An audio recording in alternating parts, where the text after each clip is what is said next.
இந்தியாவில் ஒழுங்கு நடவடிக்கைக்கு உள்ளான பல்வேறு மருந்து நிறுவனங்கள் சுமார் 800 கோடி ரூபாய் அளவுக்கு தேர்தல் பத்திரங்களை வாங்கியிருப்பது பல்வேறு சந்தேகங்களை ஏற்படுத்தியுள்ளது. அது குறித்த ஒரு தொகுப்பை தற்போது பார்க்கலாம். அரசியல் கட்சிகளுக்கு நன்கொடை வழங்க பயன்படுத்தப்பட்ட தேர்தல் பத்திர திட்டத்தை கடந்த பிப்ரவரி 15ஆம் தேதி ரத்து செய்தது உச்சநீதிமன்றம். இதைத் தொடர்ந்து SBI வெளியிட்ட விவரங்களில் பல்வேறு முன்னணி நிறுவனங்கள் தேர்தல் பத்திரங்களை வாங்கியது தெரியவந்தது. இதில் அண்மை காலங்களில் பல்வேறு நடவடிக்கைகளுக்கு உள்ளான பல முன்னணி மருந்து தயாரிப்பு நிறுவனங்களும் இருப்பது அதிர்ச்சியை ஏற்படுத்தியுள்ளது. அதிலும் அமலாக்கத்துறை, வருமான வரித்துறை சோதனைகள் மற்றும் கண்காணிப்புகளின் கீழ் இருந்த காலகட்டத்தில் இந்த மருந்து நிறுவனங்கள் தேர்தல் பத்திரங்களை வாங்கியிருக்கும் அதிர்ச்சிகரமான தகவல் வெளியாகியுள்ளது. குறிப்பாக சில மருந்து நிறுவனங்கள் அமலாக்கத்துறை, வருமான வரித்துறை போன்றவற்றின் சோதனைகள் நிகழ்ந்த சில நாட்களுக்கு பின் தேர்தல் பத்திரங்களை வாங்கியிருப்பது SBI வங்கி வெளியிட்ட தகவல்களின் மூலம் தெரிய வந்துள்ளது. இத்தகைய காலகட்டத்தில் தேர்தல் பத்திரங்கள் வாங்கியுள்ள 7 நிறுவனங்கள் தங்களது தரமற்ற மருந்துகளுக்காக விசாரணை வளையத்தில் இருந்துள்ளன.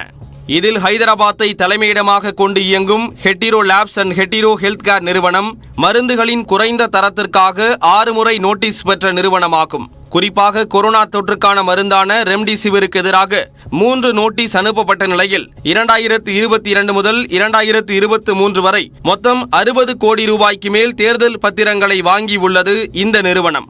இதேபோல் ஹைதராபாத்தைச் சேர்ந்த மற்றொரு நிறுவனமான MSN Pharmachem Private 2021ஆம் ஆண்டில் கணக்கில் காட்டப்படாத பணத்திற்காக வருமான வரித்துறையின் வளையத்திற்குள் கொண்டுவரப்பட்டது. அந்த நிறுவனம் சுமார் 20 கோடி ரூபாய்க்கு தேர்தல் பத்திரங்களை வாங்கியுள்ளது.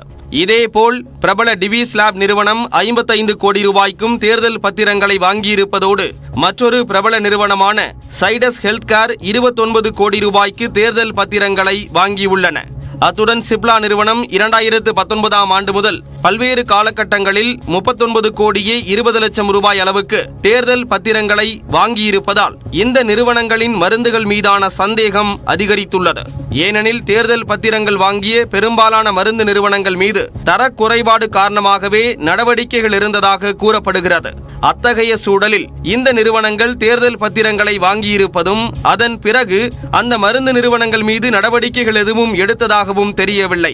மேலும் மருந்து உற்பத்தி தொடர்பான மத்திய அரசுக்கு பரிந்துரைகளை வழங்கும் இந்திய மருந்து உற்பத்தியாளர் கூட்டமைப்பில் இருக்கும் டாக்டர் ரெட்டிஸ் லேபரேட்டரிஸ் லிமிடெட் நிறுவனம் அதிகபட்சமாக 80 கோடிக்கும், டொரண்ட் பார்மாசியூட்டிகல்ஸ் லிமிடெட் நிறுவனம் 77 கோடியே 50 லட்சம் ரூபாய்க்கும் தேர்தல் பத்திரங்களை வாங்கி குவித்துள்ளன. மக்களின் உயிர் தொடர்பான விஷயத்தில் மத்திய மாநில அரசுகள் சமரசம் செய்து கொண்டனவா என்று பல்வேறு தரப்பினரும் சமூக வலைதளங்களில் கேள்வி எழுப்பி வருகின்றனர்.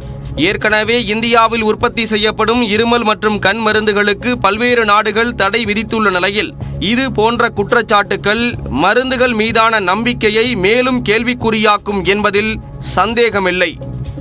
நியூஸ் 18 தமிழ்நாடு தொலைக்காட்சிக்காக பெரிய பத்மநாபன்.